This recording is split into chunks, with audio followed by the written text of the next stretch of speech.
반가우신 분들이 꽤 많으시네요. 좋습니다.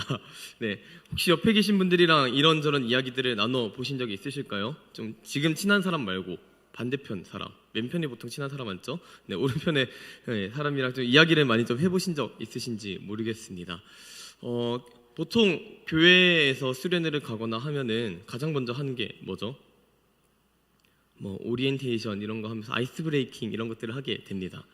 뭐 여러 가지 아이스 브레이킹들이 있겠지만은 1대1로 내가 다른 누군가를 만나게 되었을 때 가장 먼저 시작하게 되는 이야기, 대화들에 대해서 네 글자로 뭐라고 얘기하는지 혹시 아실까요?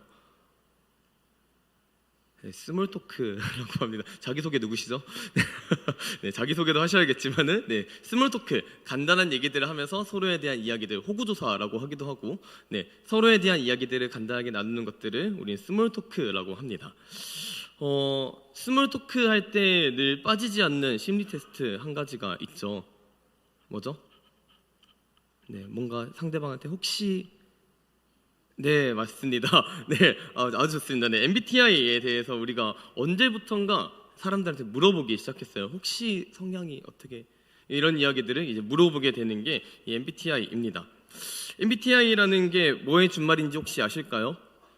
네, 괜히 조사해봐서 읽어보도록 하겠습니다. 마이어스 브릭스 타입 인디케이터의 준말이라고 해요. 그래서 마이어스 씨랑 그다음 브리스 씨의 어떤 타입 유형에 대한 어떤 인디케이터, 이런 지표 유형 이런 거라고 이야기를 해요. 그래서 사람의 어떤 선호하는 지표들에 따라서 사람을 16가지 종류 유형으로 분류한 것이 MBTI라는 것입니다. 저는 어디에 속할까요? 이미 답을 아시는 분들은 조용히 해주시고, 네, 자, 내향형과 외향형, E와 I 사이에서 저는 어디에 있을까요? 네, 누가 봐도 아이처럼 생겼죠. 약간 좀 내향적일 것 같고 조용조용하고 조곤조곤하고. 네, 동의를 잘 안 하시네요. 감사합니다. 네, 저의 초점은 저의 내면 세계를 향해 있습니다. 처음에 E와 I를 이야기할 때 다른 사람들을 대할 때 얼마나 내향적이냐 외향적이냐를 이야기하는 게 아니라 그 사람의 어떤 에너지의 초점, 방향성이 어디로 있느냐를 놓고서 E와 I로 가른다라고 얘기를 합니다. 그래서 저는 꽤 외향적인 성격을 가지고 있지만 저의 집중, 제 내면 세계의 집중은 제 내면을 향해 있기 때문에 I 성향을 가지고 있습니다. 자, 그리고 S와 N, 감각형과 직관형, 이것은 어떤 것을 인식하는지에 대해서 다루고 있는데요. 어떤 형태일 것 같으실까요? S와 N, 감각형과 직관형. 네, 의외로 저는 대단히 감각적으로 이것들을 캐치하는 편입니다. 감각적인 문제들에 조금 더 관심이 많다는 뜻인 거겠죠. 그리고 사고형 T와 감정형 F는 어떤 사건을 어떻게 결정하는지 판단하는 것을 이야기합니다. 네, 지난번에도 잠깐 얘기했듯이 저는 슈퍼 T입니다. 네. 그리고 마지막으로 어떻게 살아가느냐를 정해주는 것이 마지막 P와 J형인 건데, 네, 저는 어떤 형일까요? 다들 J로 오해를 하시지만 저는 P, 인식형의 인간으로 인생을 살아가고 있습니다. 그래서 이 특성들을 종합해보면 저는 16가지 유형의 인간들 중에서 I, S, T, P 유형의 인간이더라 라는 것입니다. 1990년부터 배포되어 있는 이 한국판 MBTI에 따르면은 저는 이런 사람입니다. 한번 맞춰보세요. 말이 없으며, 겁나 많죠? 네, 객관적으로 인생을 관찰하는 유형이다. 네, 필요 이상으로 자신을 발휘하지 않으며 일과 관계되지 않는 이상 어떤 상황이나 인간관계에 직접 뛰어들지 않는다. 가능한 에너지 소비를 하지 않으려 하며 민첩하게 상황을 파악하는 능력이 있으나 느낌과 감정, 타인에 대한 마음을 표현하기 어려워한다. 는 게 바로 저라고 합니다.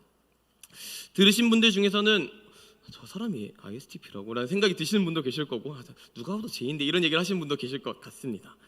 좀 비슷한 영역이 있는 것 같기도 하고 아닌 것 같기도 하고 그럴 것 같습니다.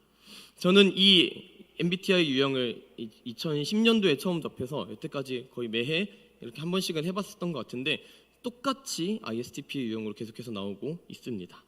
그래서 저는 이 MBTI 결과를 볼 때마다 스스로 좀 생각을 해봅니다.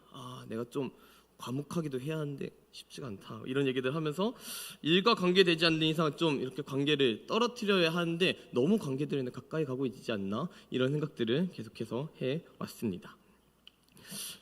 이런 심리 테스트를 하고 나면은 내 유형에 대해서 100% 만족하는 사람은 아마 없을 것 같습니다. 내 유형에서의 어떤 장점들, 괜찮은 부분들까지는 오케이, 좋을 수 있는데 그 외에 다른 좀 부정적인 것들 혹은 저 사람이 가지고 있는 유형이 훨씬 더 좋아 보이는데 싶은 마음도 들게 될 것 같습니다. 완전한 사람은 없기 때문에 그런 마음이 들지 않는가라는 생각을 하게 됩니다. 저는 저와 정반대인 사람의 유형들을 굳이 막 이렇게 막 떠받들고 따라가고 그러진 않는 편인데 그 사람들의 역량들을 보면 와 진짜 대단하다. 어떻게 저렇게 에너지가 넘칠까 이런 생각들을 하면서 저 에너지를 나라면 딴 데 쓰겠어 이런 생각들을 하게 되는 그런 상황들이 종종 있었습니다. 완전한 사람은 없습니다. 그런데 ISTP 유형의 한 사람이 대통령으로 당선이 되면서 폭탄 선언을 합니다. 제가 오랫동안 보아온 결과 약간 대통령 같나요? 네. ISTP 유형의 인간들이 고위직에 가장 적합합니다. 이제부터 모든 판검사 의사들 고위 유형의 사람들은 ISTP 유형의 사람들만 뽑도록 하겠습니다.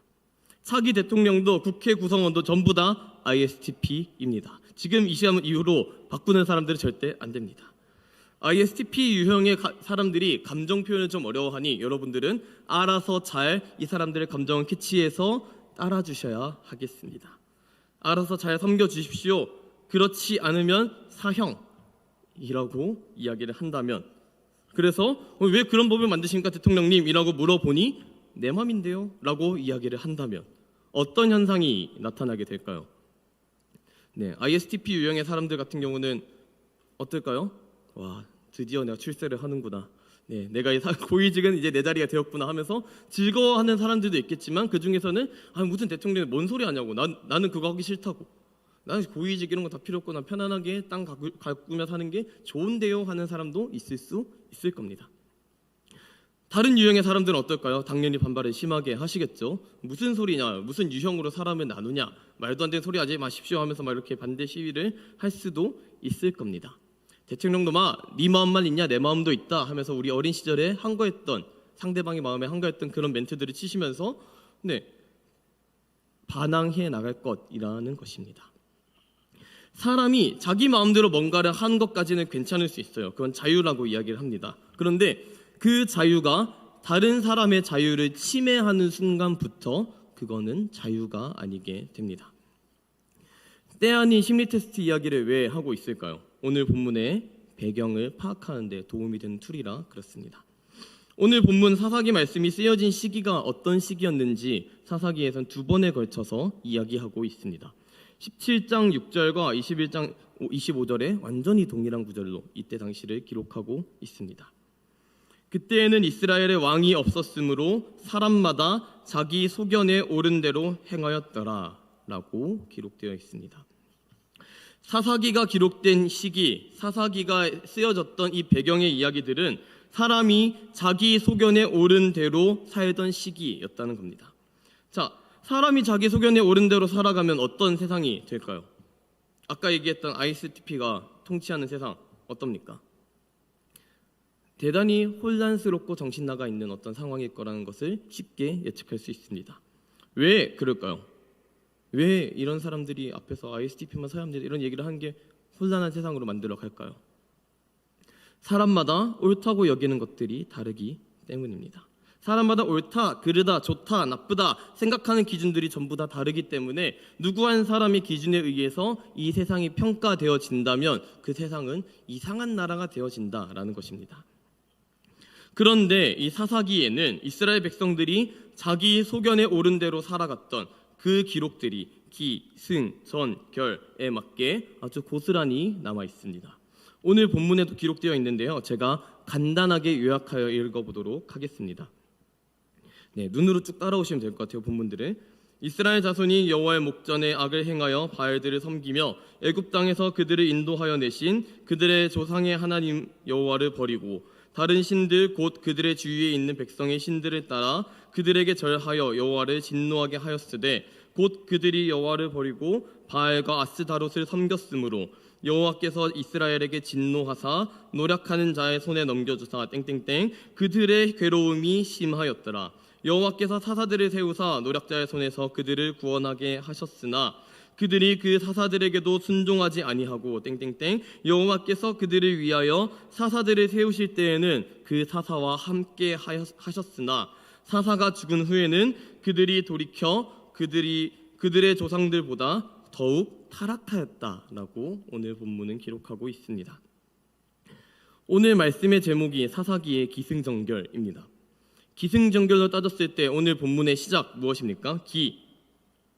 이스라엘 백성이 하나님께서 보시기에 악한 일을 행했던 것이 기승전결에서 기에 시작되게 됩니다. 악한 일, 죄를 저질렀다에서부터 시작하였습니다. 악한 일의 내용은 무엇입니까? 하나님 여호와를 떠나 버리고 주변 백성들이 섬기던 신을 따라갔다라고 기록되어 있습니다. 자, 그리고 뭐죠? 그 악한 일 때문에 하나님께서 진노하게 되어서 이스라엘 백성을 노략하는 자의 손에 넘겨주셨다라고 기록되어 있습니다. 죄에 대해 징벌하시는 하나님이 승에 해당한다는 것이죠. 그리고 전개되는 내용이 무엇이냐? 대적들에게 압박받고 괴롭게 함을 받았던 이 이스라엘 백성들이 이제 슬피 울며 하나님께 부르짖습니다. 아마 회개의 울음이지 않았을까 싶습니다. 그리고 이것에 대한 결과는 하나님께서 그들에게 사사, 판관들을 세우셨는데 그 사사들이 있는 동안에는 하나님을 잘 믿는 것 같이 보였으나 그 사사들이 죽고 난 후에는 다시 그 이전보다 더 심하게 악을 지었더라라는 이야기로 기승전결이 기록되어 있습니다. 사사기의 내용은 이 내용 틀을 크게 벗어나지 않습니다. 죄를 짓고 죄에 대해 징벌하시는 하나님이 계시고 회개했더니 사사들을 통해 구원하시는 하나님이 나타나게 됩니다. 사사가 없어지면 또 다시 앞으로 가고 사사가 있을 때까지 갔다가 또 다시 돌아가고 이 짓을 12번을 반복합니다. 사사가 총 12명입니다. 그래서 여러분들이 하지 말라라고 하는 일들을 12번이나 하도록 내버려 두십니까? 예를 들어서 나는 부어 먹는 게 싫은데 나랑 같이 탕수육 먹는 사람이 나 부었어 하지 말라 했는데 다음번에 또 보스 하지 않으실까요? 이거를 12번이나 했다 그러면 의심을 하지 않을까요? 얘가 나를 일부러 그러나? 일부러 내가 싫다 그런 일을 일부러 하는 건가? 날 미워하나? 싫어하나? 라는 생각을 하는 게 정상적일 겁니다. 내가 하고 싶어하는 것, 저는 말을 2번 이상 하는 걸 별로 안 좋아하는 편입니다. 그런데 내가 좋아하지 않는 이 말들을 12번이나 반복하게 하도록 만든다면 두 유형 중에 하나일 것 같아요. 하나는 그 사람이 내 속을 터지게끔 하는 약간 암살자 이런 거죠. 걔 속이 터져서 죽었으면 좋겠다. 그러니까 계속해서 똑같은 일을 반복해서 잘못하고 하는 것일 것입니다.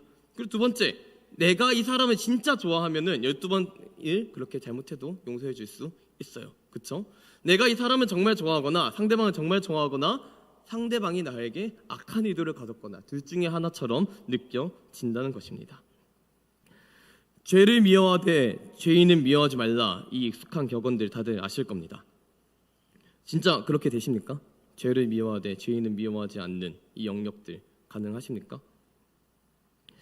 12번 물어본 사람, 저에게 12번에 똑같은 말을 시키는 그 사람도 몰라서 그럴 수 있잖아요. 그렇죠? 한두 번도 아니고 3번쯤 넘어가서 알아야지 않나라는 생각이 들겠지만 몰라서 그럴 수 있잖아요. 근데 우리에게 죄를 지은 사람들을 우리는 보통 어떻게 대하는지 한번 생각해 보면 좋겠습니다. 죄를 미워하는 만큼 우리는 그 사람을 미워합니다. 죄를 미워하되 죄인은 미워하지 말라가 아니라 죄를 미워하니까 이 죄인도 미워하게 되는 게 우리 사람의 마음이라는 겁니다. 그래서 죄를 미워하는 만큼 그 사람을 미워하게 되고 이미 미운 그 사람과의 관계에서 회개와 회복의 자리는 끼어들 수가 없게 됩니다. 있으면 그나마 다행인데 뭔가 이 사람이 용서해 줄 수 있는 마음이 조금이라도 있으면 다행인데 이미 나에게 죄를 지었던 그 죄인의 모습은 더 이상 아름답지가 않습니다. 2번 다시 보고 싶지 않은 어떤 얼굴을 가진 그 사람에게 용서한다로 이야기한 것은 쉽지 않다라는 것입니다. 그 죄인을 볼 때마다 내게 잘못한 그 사람을 볼 때마다 그 죄가 남기고 갔던 상처들이 시큰시큰하게 우리를 울리게 됩니다. 견디기가 쉽지 않습니다. 그래서 보통은 그 사람을 내 기억에서 지워버립니다. 쌩까버려서 더 이상 내가 그것을 마주하지 않는 방식으로 극복하는 것이 우리가 죄인들에 대하는 방법이라는 것입니다. 그런데 우리 사랑 그 자체이신 우리 하나님께서 12번이나 죄짓는 이스라엘 백성들을 참아주셨습니다. 참아주시는 것까지는 괜찮습니다. 그런데 참아주신다라고 표현하기에는 그 다음이 조금 살벌합니다. 징벌과 고통을 주시는 내용이 따라오기 때문입니다. 이렇게 고통을 주시는데 사랑한다고 얘기를 할 수 있나? 라는 이 고민이 들기 시작합니다. 사랑하는데 고통을 주신다, 고통으로 날 사랑하게 만든다 라는 이 사랑에 대한 오해, 하나님께서 주신 사랑에 대한 이 오해는 이스라엘 백성의 죄가 어디서부터 시작되는지를 살펴보게 되면 정답이 금방 나오게 됩니다. 이스라엘 백성들이 겪는 고통의 결과 이것이 하나님께서 주신 것이냐 라는 이 근본적인 질문에 대해서 우리는 무엇이라 대답할 수 있을까요? 이스라엘 백성이 겪는 고통이 하나님께서 주신 것입니까? 아닙니다. 이스라엘 백성들이 겪고 있는 이 대적들, 이 주변의 사람들은 사실은 이스라엘 백성들의 불순종의 결과로부터 시작된 것들이었습니다. 1장과 2장의 내용들이 쭉 기록되어 있습니다. 한번 읽어보시면 좋겠습니다. 하나님께서는 이스라엘 백성들에게 가나안 땅에 들어갈 때 반드시 지키라 라고 했던 것들이 무엇이었냐면 가나안 땅의 모든 족속들을 진멸하라, 정복할 때 진멸하라, 없이 하라라고 분명히 명령하셨습니다. 그런데 이스라엘 백성들은 오늘 본문에서 보았을 때 가나안 족속들과 토착민들과 섞여 살고 있는 것을 발견할 수 있습니다. 왜 섞여 살게 되었는지 세 가지 정도의 이유를 한번 살펴보도록 하겠습니다. 첫 번째는 오늘 본문에 명확하게 기록되어 있습니다. 21절과 30절까지, 23절까지의 내용입니다. 우리 함께 읽어보도록 하겠습니다. 자막 띄워주실 수 있을까요 혹시? 21절과 23절까지입니다. 네, 우리 한번 함께 읽어보도록 하겠습니다. 시작. 나도 여호수아가 죽을 때 남겨둔 이방 민족들을 다시는 그들 앞에서 하나도 쫓아내지 아니하리니 이는 이스라엘이 그들의 조상들이 지킨 것 같이 나 여호와의 도를 지켜 행하나 아니하나 그들을 시험하려 함이라 하시니라. 여호와께서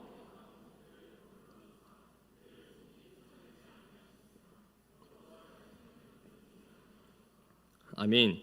자, 첫 번째 이유, 하나님께서 허락하지 않으셨기 때문이다라고 기록되어 있습니다. 납득은 되시죠? 하나님께서 이 사람들을 진멸하지 않도록 남겨놨으니까 이렇게 섞여 살게 되었습니다라고 한다면 납득은 되어지는 사실이지만 여전히 이스라엘 백성들이 겪는 고통의 문제는 하나님 탓인 것처럼 보이게 됩니다.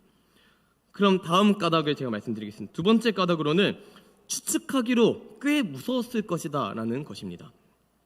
정복하려던 가나안 땅에 있는 사람들이 철병거를 쓰는 사람들이었다는 게 미리 기록되어 있기 때문입니다. 사사기 1장 19절의 말씀입니다. 여호와께서 유다와 함께 계셨으므로 그가 산지 주민을 쫓아내었으나 골짜기의 주민들은 철병거가 있으므로 그들을 쫓아내지 못하였으며 라고 기록되어 있습니다. 이때 당시가 기원전 1200년대 정도라고 이야기를 합니다. 저랑 같은 교육과정을 밟으신 분들이 이제 얼마 안 계시겠지만 그 교육과정에 따르면은 머리에 퍼뜩 떠오르신 뭐가 있죠? 최초의 철기 문명? 히타이트. 네, 좋습니다. 네, 히타이트 철기 문명이 떠오르시는 분들이 계시고 이때 당시에는 그 외부의 문명들, 철기를 다루지 않는 외부의 문명들은 끼케봐야 간석기, 청동기로 무기 썼다는 기록들 별로 없죠. 간석기와 청동기는 이제 철기 초반이니까. 네, 아무튼 그런 식으로 철기를 대하는 게 대단히 힘든 상황이었다는 것을 생각하시면 좋을 것 같습니다. 무서울 만도 했다. 그래서 골짜기에 있던 사람들 외에 다른 사람들은 다 징벌했다라는 것이 오늘 말씀에도 기록되어 있다는 것입니다. 첫 번째, 하나님께서 두셨다, 냅두셨다. 두 번째, 철병기가 무서워 히잉했던 게 두 번째. 그리고 세 번째는 다른 민족들과 섞여 사는 방법, 이 방법이 편안한 방법이었기 때문이다라는 것입니다. 뭐가 편안해 싶겠지만은 잘 한번 따져보시면 좋겠습니다. 여호수아랑 함께 싸우던 사람들은 이제 한 명도 없습니다. 그리고 이스라엘 민족들은 가나안 땅에 정상적으로 잘 정착했어요. 전쟁을 경험해 본 적 없는 이 사람들이 굳이 전쟁을 경험하고 싶을 것인가? 라는 질문에 대해서 그럴 수 없을 것이다 생각이 듭니다. 싸우면 피를 보고 다치는 사람이 생기고 우리 국력은 줄어들고, 심지어 가나안 땅을 오게 되면서 뭐가 그치는지 혹시 아십니까? 가나안 땅에 오게 되면서 광야에는 있었으나 가나안 땅에는 있지 않았던 것, 만나가 떨어지게 됩니다. 더 이상 만나가 떨어지지 않게 되면 이 사람들이 먹고 사는 방법을 어떻게 하겠습니까? 농경밖에 없습니다. 농사를 짓거나 어떤 목축업을 하거나 이제 정착 생활을 시작해야 하는 사람들이었다라는 겁니다. 먹고 살 일을 스스로 해야 하고 농사를 스스로 지어 먹고 살아야 하는데, 히브리 민족들은 어떤 민족들이에요? 광야 생활만 하던 사람들, 유목민 혈통의 사람들이었다는 겁니다. 농사를 잘 모르는 이 유목민들, 심지어 이 사람들이 경험했던 농사는 나일강 삼각주에서 되게 잘 되는 관계 시설을 갖춘 농사였다는 겁니다. 이 광야 땅에서 적과꿀이 흐르는데 사실 적과꿀이 흐르는지 잘 모르겠고, 여기서 먹고 살려면은 뭘 해야겠어요? 농사를 배워야 합니다. 누구에게 배울까요? 토착민들에게 배웠을 것이라는 겁니다. 싸워봐야 농사 지을 사람들은 줄어들고 죽이는 사람들은 사실 우리한테 더 유익할 수도 있겠다. 따라서 전쟁하는 것보다 섞여 사는 것이 더 유익하겠다라고 생각했던 것이 이스라엘 민족들의 판단이었다는 것입니다. 은혜로 먹고 살던 인간들이 이제 스스로 먹고 살려고 하다 보니 이제 스스로 옳다고 생각하는 일을 시작했고, 그 시작이 죄의 불씨가 되었다라는 것입니다. 사사기가 말하는 자기 소견에 옳은 대로 산다라는 이 이야기는 진짜 내 마음대로 사는 인생, ISTP가 모든 고위직을 잡아야 합니다를 이야기하는 그런 말도 안 되는 인생들이 아니라, 공동체 내에 나름대로의 합의와 협의와 토론 과정 이후에 합리적인 어떤 결론을 내린 것이 그들의 소견에 옳은 행동이었다는 것입니다. 무책임하게 자기 마음대로 살았다는 이야기가 아니라, 이스라엘 백성들 사이에서 자기들이 따라야 했던 타당한 이유, 욕구 무엇이었겠습니까? 정착해서 살아가는 삶, 안정적인 삶, 편안하게 살고 싶은 삶, 안전하게 살고 싶은 그 욕망, 이것이 잘못되었다고 얘기할 수 없을 것입니다. 그리고 이스라엘 백성들은 그것을 따라 살아갔을 뿐이라는 것입니다. MBTI를 해보신 분들은 다들 아실 겁니다. 저런 유형이라 그러면 그때부터 내가 그런 유형인 것처럼 살아야지 스스로 여기지 않으십니까? 유형 궁합 괜히 여긴 파국이네 이런 생각을 하게 되면서 궁합 괜히 보고, 원수 유형이면 괜히 피하고 싶고 막 그런 생각들이 들지 않으십니까? 사람의 욕망도 이 MBTI를 보니 많이 영역들과 똑같다고 저는 생각합니다. 한번 생각을 해보시면 좋겠어요. 여러분들이 진짜 원한다고 여기는 것들, 욕망한다고 여기는 것들, 욕구하시는 것들, 과연 여러분들이 스스로 원하시는 것 맞으십니까? 진짜로 주시는 비전인지 소명인지 잘 모르겠지만은 아무튼 의사, 판검사, 변호사, 유튜버 갖가지 직업들을 가지려고 애쓰는데, 박사가 되려고 애쓰고 어느 분야의 무언 전문가가 되려고 애를 쓰고 있는데, 그 직업들이 진짜 돈을 못 번다고 생각해 보십시오. 월 40? 40보다 덜? 정말 살기 쉽지 않은 그 돈을 돈대로 못 벌고 명예는 명예대로 쉽지 않게 여겨진다면 여러분들 그 직업을 선택하시겠습니까? 쉽지 않을 거라고 생각합니다. 직업의 문제 어렵습니다. 그래서 돈으로 한번 넘어가고 싶다. 돈은 어때요? 여러분 돈 많으면 좋을까요? 여러분들의 재산을 원할 만큼 제가 드리겠습니다 하면은 얼마를 요청하시겠습니까? 뭐 강남의 한 빌딩에 소박하게 2채 정도 이렇게 얘기하실 수도 있겠고 여러 가지 것들을 이야기하실 수 있을 겁니다. 그런데 제가 현찰로만 드리겠어요. 대신에 여러분들께 드리는 이 돈은 하루에 10,000원씩만 쓰십시오 라고 이야기를 한다면 많은 돈이 대체 무슨 소용이겠습니까? 우리가 원하는 것들, 우리가 바라는 것들은 사실 보통 남들이 바라는 것들과 겹치게 됩니다. 그 겹친 교집합을 두고 다투는 것을 우리는 경쟁이라고 이야기합니다. 우리가 바라는 것들은 다투지 않으면, 상대방을 죽이지 않으면, 쳐내지 않으면 얻을 수 없는 것들이라는 것입니다. 세상에서 원하는 것들이 경쟁의 영역이라면 우리가 교회에서 원하는 영역들은 도대체 무엇이겠습니까? 하나님의 꿈이 나의 비전이 되기를, 이 찬양 가사를 하실 때 동의되십니까? 원하고 바라고 기도합니다. 그 찬양의 가사들이 여러분은 동의가 되십니까? 보통은 나의 비전이 하나님의 꿈이길 바랍니다. 하나님의 꿈이 내 비전이 되는 게 아니라 내 비전이 하나님의 꿈이길 원한다고요. 순서를 바꿔서 생각하는 게 사람의 욕심, 욕망이라는 것입니다. 우리라는 이 공통 분모를 놓고 하나님께서 우리에게 원하시는 것과 세상이 우리에게 원하는 것들은 정확히 반대되는 경우가 매우 많습니다. 그 경쟁 속에서 세상이 원하는 것과 하나님이 원하는 것들을 둘 다 동시에 수행할 수 없는 이 선택의 자리 가운데에서 우리 마음은 어느 쪽을 더 타당하다라고 여기겠습니까? 더 필요하다라고 얘기했습니까? 내 마음이 쏠리는 것들을 더 필요하다, 타당하다, 옳다라고 여기게 됩니다. 우리가 더 많이 듣고 더 많이 필요로 하는 것들을 옳게 여기는 우리의 본성, 그 본성을 따라 이스라엘 민족들도 자기 소견에 오른 대로 살아갔습니다. 이스라엘 민족들이 스스로 죽으려고 난 더 이상 삶의 의미가 없어 해서 죽기 위해서 이방신을 따라갔을까요? 나쁘기 위해서 살아가는 사람은 단 한 명도 없을 것입니다. 살다 보니 나빠지는 것입니다. 나쁘려고 사는 사람은 없고 나쁘려고 이방신을 섬긴 게 아니다라는 것입니다. 살다 보니 이방신을 믿게 되고 살다 보니 하나님을 저버리게 되고 살다 보니 그분의 곁을 떠나게 되었다. 이것을 자기 소견에 따라 사는 사람의 끝으로 우린 사사기를 통해 배울 수 있습니다. 사사기의 말씀은 모든 이야기들은 사람이 잘 살아보세 발버둥 열심히 치는 일에 하나님이 계시지 않으면 죄를 향할 수밖에 없더라. 잘 사는 어떤 영역들이 아니라 죄를 향해 갈 수밖에 없더라라는 것들을 끊임없이 이야기하고 있습니다. 그리고 그 죄를 지었을 때 반드시 징계가 따른다는 것을 이야기하고 있습니다. 죄를 지으면 벌을 받는 거 이 세상도 똑같습니다. 이때 당시에 함무라비 법전 이런 것들이 있었겠죠. 이 세상에서도 잘못을 하면 죄를 받아요. 징벌을 받아요. 그러다 보니 죄를 지어놓고 징벌과 회개 없이 우리는 구원을 받고 싶어 합니다. 벌은 받기 싫고 죄책감을 얻고 싶지가 않은 거예요. 그러니까 모른 척 어물쩍 넘어가게 됩니다. 그러나 죄와 구원 그 사이에는 회개와 그리고 징벌이 반드시 있어야만 합니다. 징벌이 먼저 있고 회개가 따라와야 합니다. 이 두 가지 없이 죄에서 바로 구원으로 갈 수 있을까요? 전 장담하는데 절대로 불가능합니다. 죄는 다른 죄를 낳지 죄가 구원을 낳을 수는 없습니다. 사람이 하는 모든 행동은 하나님께서 은혜를 베푸시지 않으시면 도우시지 않으시면 악을 향한 방향성에서 돌이킬 수가 없다라는 것입니다.